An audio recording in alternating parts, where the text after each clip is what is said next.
একটা বিড়ালকে বেঁধে রেখেছিল এক মহিলা, খাবার দেয় নাই, কষ্ট দিয়েছে। একটা বিড়ালকে খাবার না দিয়ে কষ্ট দেওয়ার কারণে এই মহিলাকে আল্লাহ পাক জাহান্নামে পাঠিয়েছে। এরকম কত ঘটনা আছে, এই ঘটনাগুলো হাদিসের পাতায় বর্ণিত আছে। কোরআনে কি বলছে দেখুন। কোরআনের আমি কয়েকটা পয়েন্ট আপনাদেরকে খালি বলছি, এটা নিয়ে আমি সকালে ভাবছিলাম।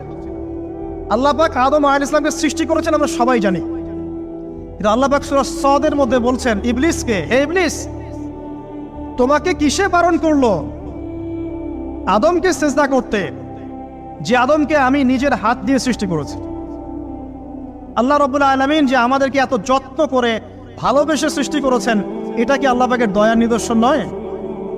মহাবিশ্বের অন্য কোন মাখলুক সৃষ্টির ব্যাপারে আল্লাহ পাক বলেন নাই খলাকতু বিয়াদাই, আমি নিজ হাতে তাকে সৃষ্টি করেছি।